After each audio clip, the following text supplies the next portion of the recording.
Welcome to The One Thing, where each episode features our signature segment, Pandora's Box. We dive into hot topics that challenge the norm and ignite real conversation. Inspired by Greek mythology, Pandora's Box isn't just about chaos. It's about truth, transformation and hope. That's what we bring to every conversation. Have a cause or business that deserves to be seen? Want to be remembered forevermore? Be our next special guest. Contact us today at theonething@edgeradioaustralia.com. And welcome to The One Thing on Edge Radio Australia. It's fantastic to have you listening or watching wherever you are all over the world. And it's great to be here with my co-hosts, Leanne and Aaron, and Dr. Conor Sexton, although apparently he's not too connected to the doctor bit. Thanks for having me. You're very welcome, who we will introduce very shortly. So in this week on Pandora's Box, we are going to be talking about trusting your body, not the bottle. And we're going to actually challenge the possible overuse of pharmaceuticals and reveal how many families are discovering that chiropractic healing has empowered their lifelong health. But let me tell you a little bit about Conor. So Conor's passion for chiropractic began early in life, having grown up receiving care alongside his family. And I'm going to ask you a little bit more about that in a minute. This positive experience inspired his dedication to spinal health and overall well-being, eventually leading him to pursue a career as a chiropractor. After graduating with distinction from RMIT University in Victoria in 2008, Dr. Conor began practicing in Melbourne before making the move to Perth. He joined Mindari Chiropractic Centre, where he became a valued and committed member of the team. And in time, Conor took the next step in his professional journey, purchasing the clinic and transforming it into a thriving family-owned practice, which he now runs alongside his wife, who is also a chiropractor. And Conor's just shared with me that he's in the process of actually moving from the premises that is into an even bigger one, which I'm very excited about hearing about. But what I'd love for you to share, Conor, is, and I'm springing this on you, one of the things that I really remember the very first time I met you, which was over a decade ago now, was that you were telling me about your family environment. I'd love for you to share a little bit about your childhood and the women who have shaped your life. Sure. Yeah. Ooh. So I was lucky enough to have 4 older sisters. Oh, yeah. Sorry to laugh. Right. So you're very quiet at home. Gotcha. Okay. So the age gap between me and the eldest is 7 years. So mum and dad, good Irish Catholics. Yep. So that was really loving. Mum and dad, beautiful parents, really caring. I have a lot of cousins, especially on my mum's side, who are very similar age. So I think I have, I don't know, like 29 cousins or maybe 20, 25 cousins, something like that. Very Catholic. A lot of cousins. So every weekend was around my grandparents with a lot of them and running riot. Awesome. And it's good fun. Had a lovely childhood.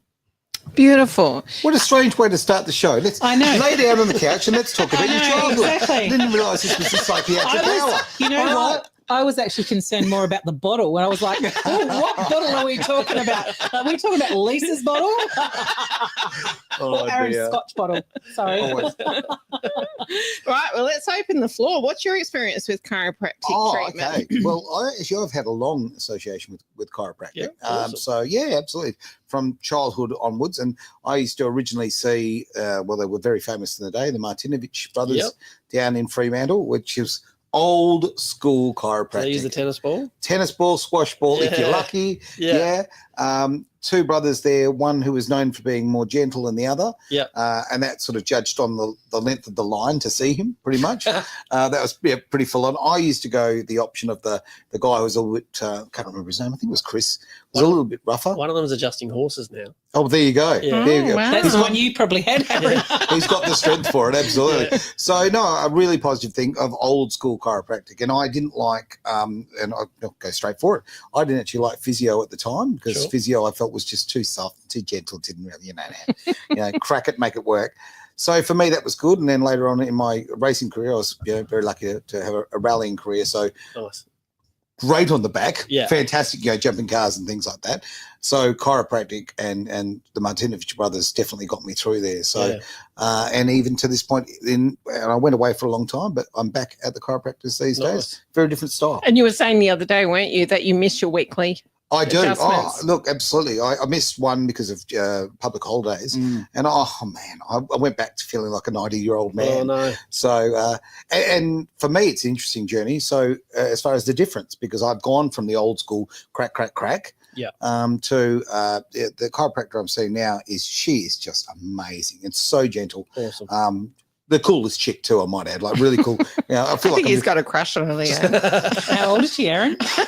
I have the right to remain silent. No, but she's just you awesome. know a chiropractor and she's female and she's single? Aaron's looking. I am looking, okay? I need the care and, actually I just need the care. That's pretty what it comes down to. Don't we all? But yeah, so from my point of view, I didn't believe in the gentle approach because I didn't like physio. I felt that always did nothing for me back in my days of damaging myself. He was not like Bowen. But as I've gotten older, did he not it's like changed. Bowen? Oh, that's only a couple of moves. There's a few moves that are, but mostly it's not. Mostly it's But my perception's changed because now the care that I'm getting at the moment, Serena is her name, and she does. It's very, very gentle, and use of the chair that does the droppy bit and all of that. I use all the technical stuff. Oh man, it's magic. It is, it's absolutely magic. Yeah. So what would you say if somebody walked in and said, be gentle with me? There's lots of different ways. I'm happy. I mean, I do a technique called SOT, sacro-occipital technique, and that one can be very, very gentle. Mm-hmm. Yeah. So that one can be, you can do really light touch, or you can decide to go a bit heavier if you feel it's needed. Okay. Yeah. And what's the difference between what you do in Bowen I treatment do nothing to and I do nothing chiropractic? to the skeletal system. Okay, so Mine's all so your muscles? muscles, fascia, tissue. Yeah. Okay. There you go. So- Question already up. We have a collection of Lisas around here. Hello, Lisa L. Thank you very much for They're your all question. very cool. Oh, of course. Yeah, goes without saying. This one's particularly cool. Sorry, just have to say. Oh, thank you, Leah. Just having a Lisa appreciation party, but never mind. Hi, everyone. How does chiropractic, we'll go with that, differ from physio? Yeah, I guess it comes back to the model. So the model of chiropractic is based on the nervous system. So you have your brain and your nervous system that control and coordinate what's going on in your body. Okay. And when that gets interfered with, and that, so that can happen with joints that get stuck and not moving properly, seized up. Yep. That interferes with the brain's ability to send messages and receive messages. And so that impacts the function. Yeah. So that's a really clear model of chiropractic, which started in 1895 with D.D. Palmer. Right. Whereas physio, I can't talk for them, but it's a bit different from that. What's the difference between osteo and chiro? So there's a bit of crossover. The base of osteo came from blood flow. Yeah. Whereas the base of chiropractic came from neurology. Yeah. So people think we're spine doctors. We really are doctors of the nervous system. So our whole emphasis, no matter who you see, whether they go heavy or light, it's about how do we interact with that nervous system and how do we improve its function. Because I had a really bad experience. Yeah. Sorry to hear that. It can happen. Really bad experience. I've been to a bad dentist too. So I still go. You know how, It's a great way of looking at it. Yeah. You know how you have a 3-week-old baby? I had a 3-month-old and a 22-month. Oh no, how was it? 3 months, 3 weeks. Anyway, very young, still breastfeeding, and I had a sore lower back and went and had an adjustment done, and I actually ended up the vertebrae were bone on bone. I couldn't move for I don't know how long, and couldn't even go to the toilet. Couldn't even walk. Yeah, that doesn't sound like someone's done the right thing. And it wasn't a chiropractor, just saying. It was an osteopath. Right. Oh, okay. Yeah, I will never go there again. Yeah, well, even with osteos, as I said, there's good and bad ones, right? So, and sometimes these were supposed to be reputable osteopaths. I'm not going to mention names because they're still practicing. Right. Well, they are practicing. They're no good at it. And they're practicing in my area, but I just don't. So I'm very, very, very adverse into having anything done. Okay. Yeah. That is just associated with my spine. Yeah, so I guess what we'd look at is, say, if you came in, we'd be doing really gentle techniques with you. So things like block work or activator or, CMRT, which would be about helping reset postural reflexes. Yeah. So there's different ways that you can interact with the with the body. And I guess that's the art form. So in chiropractic, it's called the science, art, and philosophy of chiropractic. Okay. So the philosophy is like anything. You have to have a reason why you do something. So that's the model. And then you have the science. What do you know? You need to know that side of it. And then the art is the application. And Of course. that's probably the hardest part. As a bone therapist yourself, it's about knowing what to do, when to do, and how far, and probably more importantly, when to stop. And there'd be a lot of assessment in that prior to doing something with someone as well, wouldn't they? You guys do a lot of assessment. Yeah. You know, functional assessment of the body before they do stuff. Yeah, I'd say so, yeah. So we like start date, end dates. Yeah. And we like to have goals and measurements to actually make sure that you've made an impact or you've improved function. And I think the beauty of this is, and I think we touched on this a little bit, is it's not about it's about looking at where it stems from. It's not looking at masking the symptom. It's looking at where it stems from and how best to address that. Yeah. And then allow the body to do the healing. Is that similar to what you guys would do? Yeah. So I would say that no matter what healthcare profession you're in, whether you're in a vitalistic one like chiropractic or Bowen, or whether you're a doctor doing drugs and surgery, none of them work on dead people, right? So if the body's got to be alive to heal. And so within the function, are we helping restore base function so the body can get back to its normal state?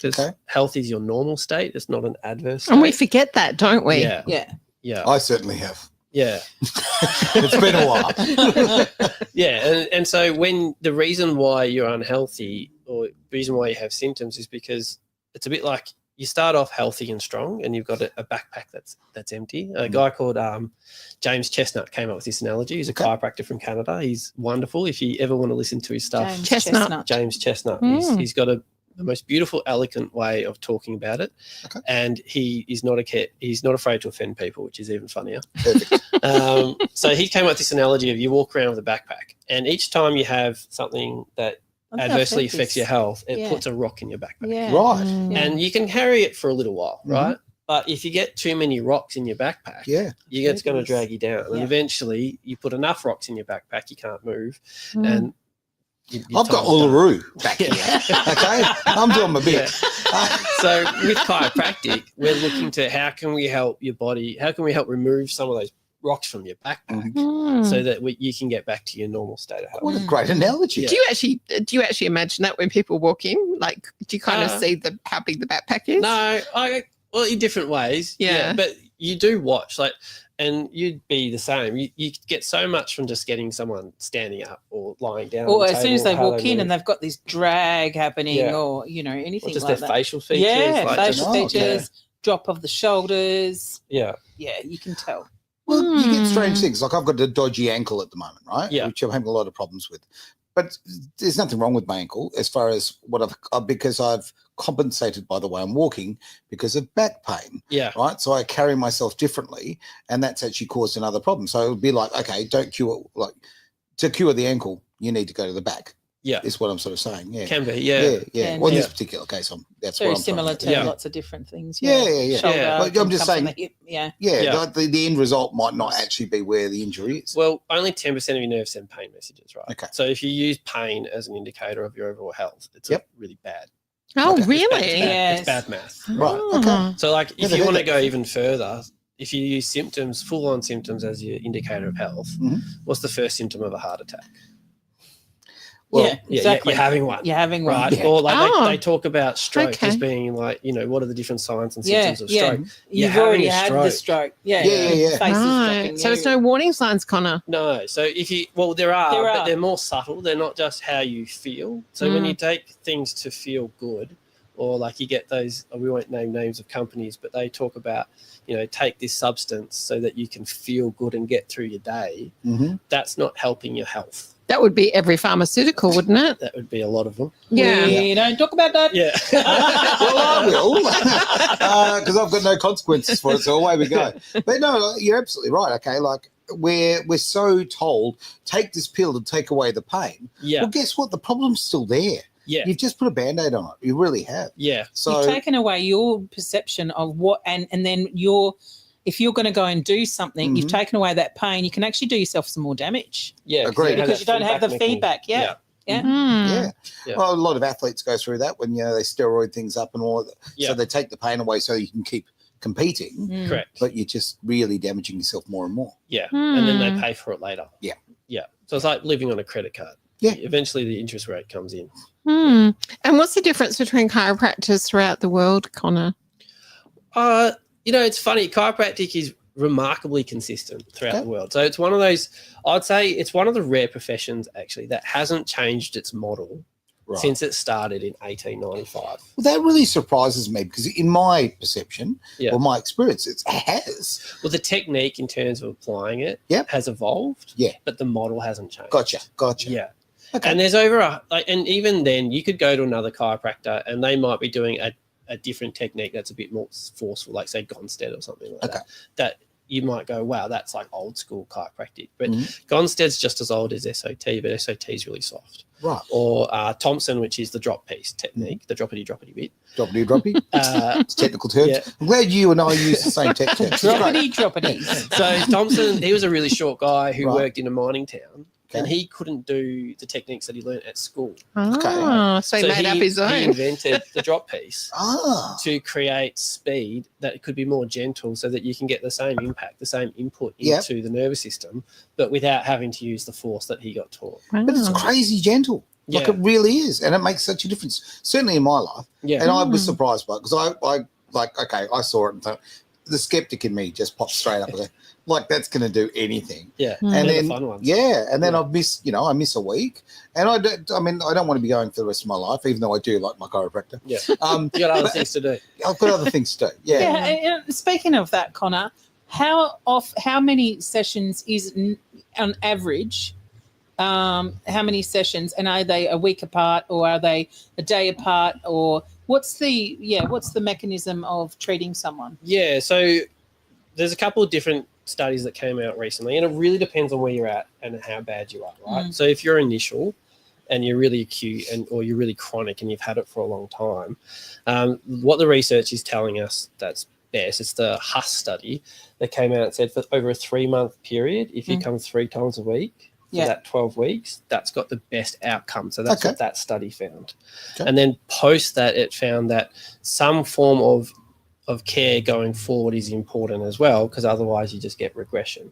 So for me, it comes down to essentially what keeps you better, what gets you better keeps you better. Sure. And it's a bit like you can go to the gym, you can get really fit, and then once you're really fit, just because you never go back to the gym again doesn't mean you stay really fit. You've got some great examples. So this is so true. And I guess that's the key about chiropractic. It's working with function, not symptoms. Yeah. So when you're talking about getting someone who's really poorly functioning, their function up, it's more intense in the beginning. And that can vary. Like I don't see little children 3 times a week for 3 months. Exactly. Right? I might see them twice a week for 3 to 4 weeks before I reassess them. Sure. Right.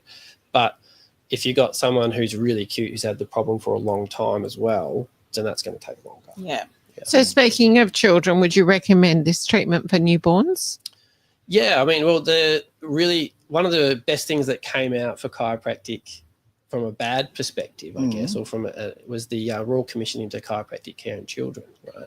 Okay. And so a few years back, there was a big hoo-ha, and the Victorian government made this commission into it, and they found that in the entire history of chiropractic care in Australia, not one time had a chiropractor had a really severe adverse reaction as a child. So what that tells us is the data from all the insurance companies, right, from APRA, all of those, is that we're really, really safe, which is really that's great to hear. I mean, and that comes from a government-funded project. I've never trusted the Victorian government. So there you go. I was going to ask, is that why I came over from Melbourne? Because we have the better state. For your safety, absolutely. Maybe Four Sisters had something to do with it. Yeah. But then from that, they also found that when they have these studies, they have these green aspects of like, so they ask the public to write in and tell them their experiences. And so green was good and red was bad. Right. And they gave this report to all the people who were on the thing, and they're like, oh, where's the red? Because it was all green. Wow. Right. So not only are we finding that it's really got a really good safety record going by this, it's also got really high satisfaction rating from parents who've taken their kids. Mick Jagger approved. I like it. So it's one of those things that I'll be like, that's a that's an interesting aspect I think so. of it. Yeah. Yeah. Another question in there from Lisa. Thank you for that. Interesting, because our model of healthcare has changed with the advent of pharmaceuticals. Has the model of chiropractic or chiropractic? That must be a word. It must be a word that I Chiropractic? can't pronounce clearly. Of chiropractic, we'll call it that. Stay true to its beginnings. Is it influenced by pharma? Yeah, so it has stayed true. Yep. And it is not influenced by pharma, which is one of the aspects that's made it interesting. So if you want to, if you can track it down, there is a case called the Wilkes case in America, where he successfully sued the American Medical Association on behalf of chiropractic for defamation. Okay. Wow. So that was based on a lot of the, I guess, misnomers. They started something called the Quackery Board in 1950. Oh, yeah. Where they started a lot of disinformation, and they were spreading, or they were teaching doctors. Oh, I'm sorry, I'm going to stop you there. There's no way the AMA would do such a thing, or the TGA, or any of these associations. There was no way they would ever harm. Well, so that's the American one. So health versus pharma. That was interesting. So that's part of it. So definitely not on board. And one of the reasons why they're not on board with us is because chiropractic from the get-go really fought not to be under the medical model, because it's specifically working with the body to work better without the use of pharmaceuticals. That's brilliant. I really like that. And so we don't prescribe. Yeah, so we can't give you any drugs. Why would and you? That's though? a choice as well. You walk away without pain. You don't need them, right? I mean, look, I understand and I respect your position here, what you can and can't say. So I'll say things. Yeah, because he's under APRA. Is that it? Absolutely. Yeah. Yeah. So there are a lot of things that, and I don't know, and I'm not going to pretend I know your opinions, but I certainly know mine. And I think that the big pharma has far too much to do with the sickness of human beings, as far as I'm concerned. Have you read the book by Gerald Posner? No, I haven't. Pharma, the poisoning of America, something like that. Yeah, okay. And it's I've actually heard it's the amazing. book and read it. It's like this big, okay, and half of it's references. Right. And he hasn't been sued. So there you go. Says a lot to right. Yeah. Look, I'm not anti. There's a real well, it is interesting because they've done a really interesting way of influencing health throughout the years by having, what this book dives deep into is how do they influence medical journals, and how do they influence what journals are what information is published. So it does create an interesting aspect of when you read a journal or when you read an article is you've got to read, go deep into it. What's the mechanisms? What does the actual data say? Not just what the little excerpt says at the front. Do you know what I find is a really good method for that? Is I find out who actually funded the research, and then I know the answer. Yeah, and that tends to suggest what's going on there. I'm not for one second saying that that pharmaceuticals don't have their place, and absolutely, it's incredibly important. There's a lot of very, very good medicine out there, a lot of really good ways of keeping people healthy or taking away their pain. But I think we've gone in a society now where we just look straight to it. Oh, a pill will fix it. Oh, an injection will fix it. Well, I think we've seen that that's not really the case. And while we're on that subject, what I'd be interested in asking you, Conor, is what I find is that when people go and see a healthcare professional, I don't find this with the GP, and people do it with the hairdresser as well. They tend to really open up and share a lot of information. With the people that are coming to see you, do you have any idea how many people are actually using antidepressants, ADH medications, all those pharmaceuticals, just as a percentage? Well, especially the ADH one, that's rising a lot. The antidepressants have been pretty high. I think there's over 1 billion people in the world now on antidepressants. I heard somewhere about regarding antidepressants, because is it England? The water gets recycled. That pretty much everyone's on antidepressants because of the recycling of the water. That's what I heard. So that still sits in the water, and once it goes through a sewage system, gets recycled, gets changed, all that sort of stuff, it comes back, and people obviously consuming it and drinking it. And so it's a... But I don't know if it's lost its power. Don't know. I heard. But I heard the same thing. I heard the same thing. So, very, very Do you find it's more men or women? Predominantly women, but you do see it a bit more in men these days. It's not me. and I it's take gone- no pharmaceuticals. It's gone up a lot since COVID as well. Okay. So the stress of that time frame seems to have That's interesting. influenced it. Yeah. Because so a you're on that lot of front. people I know have gone the other way. Yeah, I know. They've gone completely away from pharma. Depends who It's you're hanging with, interesting, isn't really, it? doesn't Yeah, it? must be Yeah. hanging with the right I mean, people. and on that Hanging front, with the actually- right people. It's so true. Lisa, I don't know if you're aware of this, but yeah, look, it's the figure in America is almost 2/3 of adult women in America are actually on antidepressants. 2/3. Are you I kidding? think it started back in the 1950s. Yeah, it's been going a while. Why? It's crazy. Yeah. Because we wanted to stay in the kitchen, maybe. And I think this they're making us come out and vote. I think there's Gosh. that figure might be scary, but what's more scary, there's a third of women out there who aren't medicated. You're sitting next to him. Here we are. And I choose this. Two out of the third. Oh dear. I've got a really interesting question, or do we have to go to a break first? Yeah, I think we should go that'd to be a break. fantastic idea. Very much Yeah. appreciate I've got that. a good question. All right, let's get ourselves organised I here. guess I know what the break is. Yeah, Leanne just did a really good segue there. I know. Very I good. did know. So you're very slick at this. I know, I'm getting good at my- it. Just getting good. Back in just a Is pain holding you back? Bowen Therapy with Panacea Healing can change that for you. It's never too late to recharge your health, career, or purpose. You have the power within yourself to change what no longer serves you, taking your life and health to another level. panaceahealing.com.au. You can do anything. And we are back on the One Thing on Edge Radio Australia, and we are talking with Doctor. Isn't there a show called that? Was there a show called Doctor? More than likely. Or a song? I don't know. Oh, Thompson Twins. Doctor. Fancy and burning. Yeah. Yeah, okay, I've got that now. The question I really was interested in, and I know that I'm presuming she was a doctor of chiropractic. She created the modality spinal flow. Mhm. Have you ever heard of that? No, I don't know that one. You don't know that one? No. Okay. And it's not, there's no, and that's working with the nervous system of the spine. Yep. I've had it once. I think I fell asleep. Was that nice? Wow. I enjoyed the treatment I had Oh, with you that had as well. spinal flow as well. Yeah. And I think it's just it's to create what was her name? Carly something or other. To create the flow of the nervous system down the spine. I don't know how it works, but I thought I'd ask you. And you'd Sure. have never heard of it. So there you go. Mm. There's Don't a know bit that of one. research for you. Could be to do with the cerebrospinal Carly fluid, Axford, I helping think. that one flow. Okay. Yeah. All right. Yeah. It's such a fascinating topic, right? It really is. Like, as I say, for me, because I've seen it in my life change, but Yeah. as you said, the principles have stayed the same. Yeah. And I, for somebody who has always been, I've been very resistant to take medication through my life, right? I'm the old, have a glass of water rather than the old Pandora, Yeah. if you can. And I've got some, I'm allergic to penicillin and things like that, so Yeah. it becomes a bit of an issue. So anything for me that can actually avoid that, and particularly now, certainly over the last 5 years, we've learnt a lot about the medications out there. Yeah. And a lot of us just want to avoid that at all costs. So anything that can take away pain without popping a pill, love it. Yeah, and it goes further than that. So one of the problems with anti-inflammatories is they do help you manage pain, right? Mhm. They do reduce inflammation in the most part.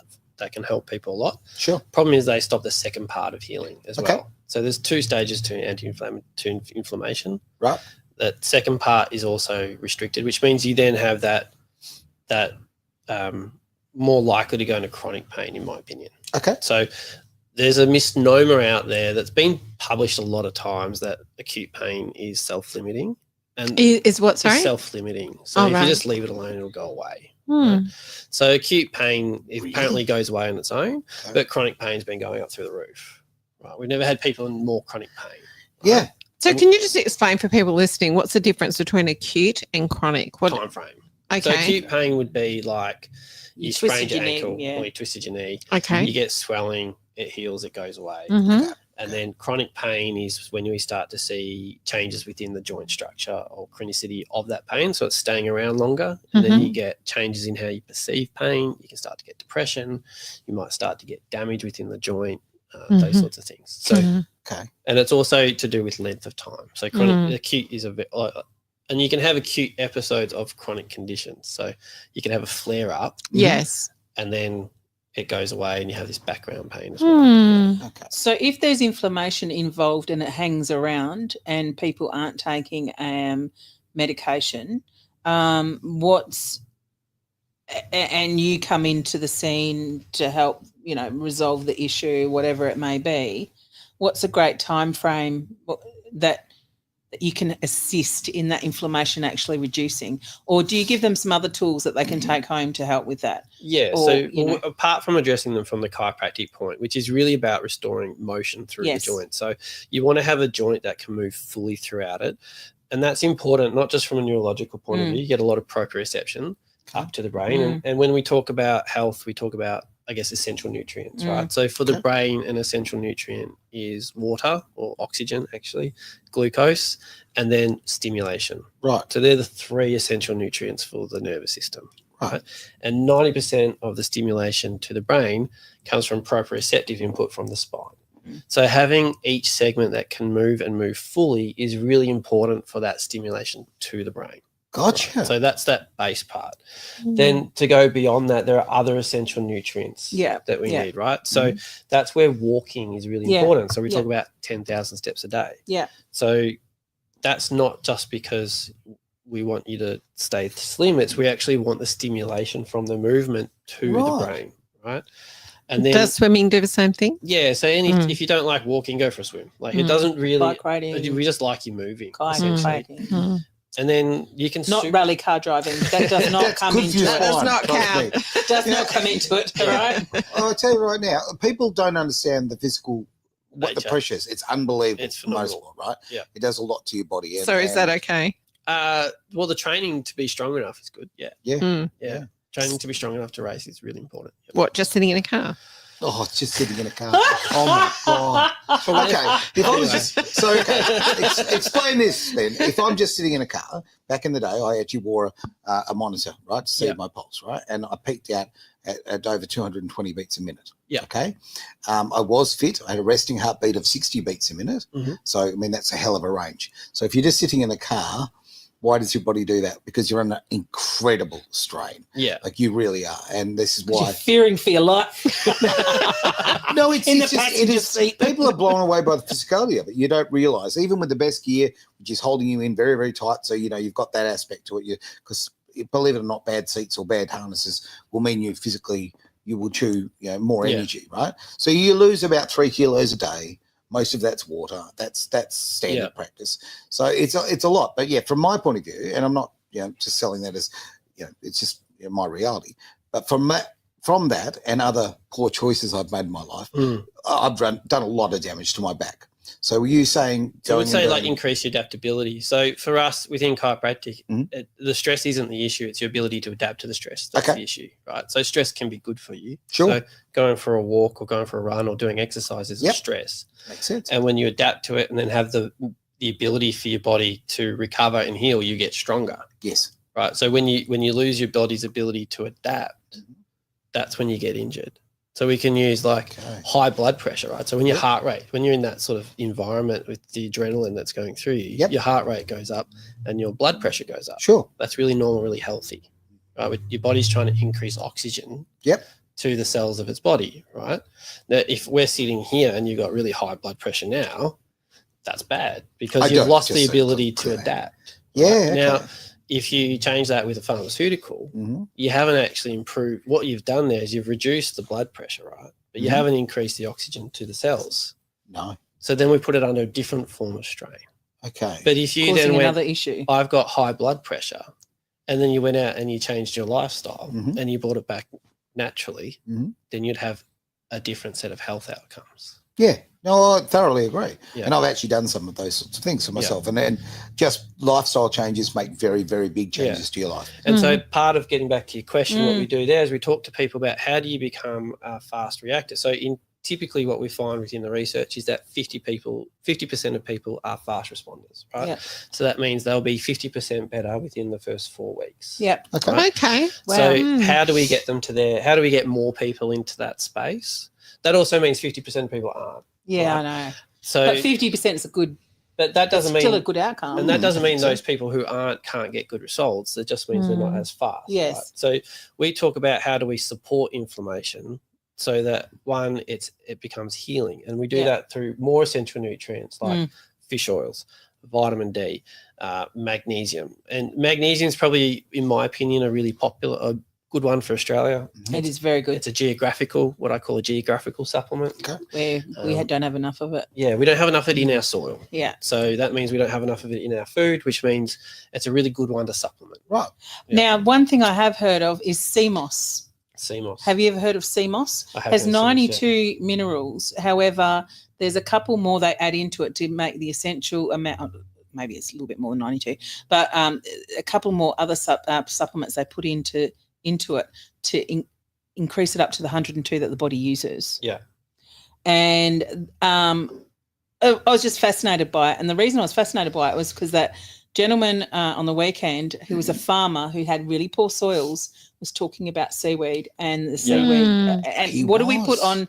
What do we put on our gardens? We put on seaweed extract when we want to build up the nutrients, right? Yeah. So, that's my question is something like that would probably build up our, I don't know. I've got to do a little bit more research into it, but Interesting. that's what fascinates me. Stuff Yeah. like Well, I that. know a lot of the farmers that we have coming in now are talking about building up the soil. Yeah, it's And always. and part of that is so they become more drought resistant. Because Yeah. they found that if the Okay. soil's got a lot of nutrients in it, naturally it can handle having less water. Sure. But Okay. that's not my area. So No, I'll no, let no. you find someone who No, can but play in that that's space. something like that. So sea moss. Just One of the interesting. things I didn't ask you at the beginning was, at what age did you decide that you were going to be a Oh chiropractor? yeah, true. Oh, that's a good question. So I guess if you go back to my journey, it started when I was about 4 or 5. Wow. I love the Something sound like of that. So we went to visit some family friends, and they have is it 5 or 6 kids that are all became chiropractors. Wow. Jeez. So also sextons, actually not related, but Interesting. they got talking to my parents, and they found out that as a kid I used to wet the bed, so we call that enuresis. Yeah. And my mum and dad had tried lots of things. They tried. I went to psychologists. I had all sorts of tests. Wow. done to So me. Alarms. what age was this? I had alarms. I used to sleep through the alarm. My whole Yeah, family used to wake up. one of mine had alarms. Yeah, and so they spoke to I've them known about Bowen then, or possibly chiropractic helping, and Yeah. so that's what sent me there. And then Wow. they I found, wonder- and Bowen Related therapy those helps two. as well. yeah, Great. Yeah, can be, Chiro, Bowen. Yeah, yeah, it's amazing. I it didn't can know be that awesome. either. Yeah. Learn something new every day. Okay. And so that was my journey into it. And then they found the health benefits for me sort of went beyond that, and the chiropractors talked to them about how it could help. And so all my family started going to see a chiropractor, and for us, we just found the health benefits to be amazing. Yeah, So, okay. my sister used to get really bad migraines, and she, That's great. That sort of stopped. My I mum might and have to dad go had see a other health chiropractor now. issues that are probably not allowed, You're not allowed to say. but they improved. Yeah. And, so I'd just say in general, our health overall was really, really So good. it builds And- your immune system. yeah, and we, mum and dad, you get your Medicare statement back in the day with the paper statement. You used to get sent Yeah, out to you, right? yeah. And we went once a year to the doctor Okay. for the checkup. We Yeah. weren't going for anything else. Right. So that was one of the things that mum and dad were like, oh, wow, that's pretty cool. And then, there's a debate. One of my other sisters is a chiropractor, and she's amazing, Jo, and she taught me heaps. But there's a disagreement between the two of us as to who wanted to be a chiropractor Ah. first. She's older. Well, So she has first pick. She Sorry. reckons that she did. So we'll go with that. Go with that. But anyway, she's been hugely influential in my journey as a chiropractor. Do chiropractors also use needling? If you get, it's not a chiropractic thing. No, that's right. But so I've some heard a lot use chiropractors them. have done extra studies. To do Okay, it. yeah. It's Dry needling or whatever it's called. Yeah, I it's wouldn't say nice. that's a chiropractic technique, No, but okay. some chiropractors. And have. some use a gun, like The activator. Yeah. That's an interesting one. Deactivator. Yeah, so that's a really Deactivator. interesting technique. So that came out of something called toggle, which is where you use it's like a rebound technique, yeah. but it was hurting people's thumbs. So they Okay. developed the activator. Right. And, I prefer the activator. Yeah, Oh, of course. yeah, the activator. So that we works. won't go down that path anyway. that one works in again just moving the joint. So they've Yeah, okay. calibrated it to create the most movement within the joint space. Can you just go to a chiropractor because you want to, or do you have to have something wrong? No, well, that depends a little bit on the chiropractor, but for me, it's about function. So you could just come into me and say, can you do an assessment to see whether or not my body's functioning at its best? Oh, yeah, okay, that's great. Cool. Yeah. Question down the bottom there. What are some of the more recent developments in chiropractics that interest you most, Dr. Conor? So I guess this is probably some of the research. So Chestnut's got some great stuff. Yep. There's another lady called Heidi. Oh, that's carton. Oh, that's a carton. Oh, that's carton. Evidence right there. I had it turned down. Sorry, guys. So there's another lady called Heidi 𝐓𝐑𝐔𝐒𝐓 from she's at the New Zealand College of Chiropractic, and she's doing some really great research. So they've been looking at the effect of the neurology and what the impact that the adjustment has on the nervous system. So I guess the old school analogy was the foot on hose. So you have a subluxation that puts pressure on the nerve, and that affects where that nerve goes to. Right, okay. What we're finding, or what they're finding now within the research, is it's actually got more to do with how the brain processes information. So there's some really interesting aspects, and it's starting to help us understand why some of the things that we would see within practice and go, oh, that's how that happens. Okay. Yeah. Okay. So Because that's we're talking very much about the trusting your body and not trusting pharmaceuticals as much, have you got any case studies of people coming in? Because, of course, you can't tell them to go off their medication. Now, just to clarify, that's what we're saying. You're not saying that at all. No, but have you got any case studies of how after they've had chiropractic care, they've felt healthier with their trillions of cells operating properly? Yeah, there are lots of case studies around that, and there's some meta-analysis studies on that too, I'm pretty sure. But, there's certainly, that's one of the things that anecdotally we've noticed but haven't been able to fully explain. One of the things that we're starting to see within the neurology is when you have someone who's in chronic pain, it doesn't just affect the levels of pain they're in. We've noticed that people with chronic pain are more likely to have depression, and they're more likely to not make the right health decisions. And so they're finding that when you restore stimulation to the brain, and that stimulation to the brain improves, not only does your pain response increase, but also by pain response, pain's a funny thing. It's actually an emotional response to a nociceptive input. So what that means is you have the pain nerve, which is the nociceptor, and it sends a message to the brain. That doesn't mean you'll feel pain. What that means is that you'll have it's your emotional response to that input which determines your pain. Right? So what your emotions are making the decision, I guess. Correct. So if you break the threshold, you'll feel pain. If you're under the threshold, you won't feel pain. Okay. Right. So one way people have helped that in the past is they've used something like a TENS machine. Right, which overrides the pain stimulation, so you don't feel the pain. I used that when I was pregnant. Yeah, going to labour. It works in the early stages, not so much later. Yeah, no. In the early stages of labour, I had the TENS machine. Yeah, so that's using a proprioceptive input, right? Okay. So when we find that people in chronic pain, their threshold decreases. So they're more likely to feel pain. Really? Yeah, so it takes less input. So that's when you get that hypersensitivity to pain. I feel the opposite takes place. Certainly in me it does. Well, So, and again, it's everyone's different. Wow. Right? So because you just get used to it and you work around the pain. That's for some people. Right. And then you have people are more likely to be depressed, and they're more likely to make poorer health decisions. And then they've found that people, and you see this, I'm sure people who are in gyms notice this, like people start coming in, they start moving, and then all of a sudden it's easier to eat better. And when you're in routine, it's easier to continue to. I never have trouble eating. Or make healthier choices with what they're eating. Oh, is that what you mean? All right. So what they've found is doesn't mean you learn how to chew. No. So that's the interesting side of it. So for me, we're starting to understand that there's more to it than just pain. Yeah. Yeah. And so it's lifestyle. Yeah, lifestyle. And one study found that when your neck's moving better, you've got better awareness of where your elbow is. Okay. Right? So if you're a rally driver, it's really important to know where your elbow is because that Does it helps help you you with skip? steering input. Right? Does it help you skip Should as well? help you skip, Oh yeah, Lisa's skipping. Yeah. Hilarious. We need to video Can that. everyone that's listening skip? I can't skip. No, we You should can't. be I'm able to learning we to can't. skip. I can skip. But on I that look awkward, point, but I can skip. but on the point where you said about, and I'll bring Gotta up the rally driving practice. gig because it's my Yeah. thing. But I mean, I went go karting with some mates who were bucks, the other couple of years ago, sort of thing. And I'm in terrible physical shape these days, right? Mm. And I struggled. Like it was difficult. It was Yeah. painful. It was awkward. It was totally different. And I'm used to whenever I go karting through the last 30 years of my life, I kick ass, I go home, right? Yeah. I beat everybody and I go home. I struggled and I was just in trouble, and just exactly that because the pain was actually affecting my mental abilities and my ability to keep cool and my ability to. Because, to go truly fast, you need to be very, very calm and you process things very differently. Yeah. So I felt my brain work poorly because of my lack of conditioning. Yeah.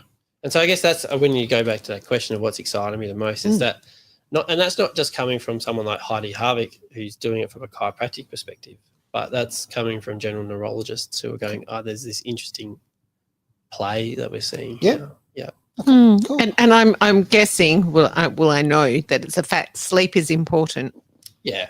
Yeah. Yeah. And quality of sleep. too. Hydration. Yeah. Yeah. Very, very And it's not important. like 2 liters a day, right? That's depends on your body weight. Like Mm. someone who's 100 kilos needs to drink more water than someone who's makes 50 sense. kilos. Mm. And then the quality of water. But even to get a 100-kilo person to drink 2 liters of water is sometimes a struggle. So Yeah. start at 2 liters. Yeah. And do you have the salt balance to retain yeah, it? exactly. as well. You need that mineral Yeah, balance the and mineral salt. So balance as just well. putting hops and barley will No, it doesn't qualify. in the water? No. It doesn't qualify. Not Sorry. quite. Yeah. I like the fact that, several people in this room have got a drink, but they're all hiding those. I just, I'm out and proud. Several people, just you two. Thank you very much. Oh, there you go. Let's go, You bye. did- Okay, there we go. I'm good. There's- Oh, what's in Slice that it in cup? there. So What's where can people find you, Conor? Sure. So I'm in at Mindari Chiropractic. So mindarikara.com. Yep. Awesome. And then, there's some great websites around as well if you want to find a chiropractor in your area. So if you're interested in SOT, you can look up the SOT website. They'll tell you wherever they are in Australia, if there's someone nearby you. Right. Or if you want to get a general chiropractor, the ACA, the Australian Chiropractic Association, or they'll be able to direct you to a chiropractor as well. You've been very, very informative, and So true. you've almost made me comfortable enough to go and see a chiropractor. Almost. Well, I'll come back again. There you go. Okay. Yeah. I've got a table in there. ready to go. From my point of view, chiropractics has absolutely changed my life. It made such a big difference in my life, and I'm very, very glad that I've had it in my life at different stages when I've needed it. And perhaps I shouldn't have had those times where I kind of let it go. Maybe I should have actually kept going. It's been one of the overall beneficial. guiding principles in my life. And not just, we call it the chiropractic lifestyle. Yep. So the chiropractic lifestyle is about how do you live a healthy life. So if I get unwell or sick, then it's, well, what have I done? What have I done that's led up to me getting sick? So it is doing what I need to do in the moment, but then also addressing those underlying. Is that called aspect. personal responsibility? I've heard of it. Yeah. Well, I call it hope, right? Or hopium, right? Because you've got, if people understand that they're the people who are in control of their health, they've got hope for changing that, right? It's not because you're born with a certain DNA. You're a genetic superstar. And I know that because your ancestors didn't die, right? And no species in the history of the earth has died out because the genes failed them. So we've got the ability, and health is that default state. So if you get sick, I love you, but you suck. Right? So, and on that bombshell, we'll end the show. Any last thoughts, ladies? No, just thank you very much for coming. Yeah, thanks the for last coming one will in, probably Conor. get me in trouble. You got to live on the edge, my friend. You've got to live on the edge. We're at Edge Radio Australia. Oh, yes. Thanks for being part of the one thing here on Edge Radio. Ever felt lost online finding the right businesses? Absolutely, like a needle in a haystack. Introducing the Worldwide Awake Business Directory. Tell me more. It's your hub for businesses sharing your values. Discover eco-friendly products, socially responsible services, and more. Count me in. I'll check it out straight away. Find businesses aligned with your values on the Worldwide Awake Business Directory. Start making a difference with every purchase.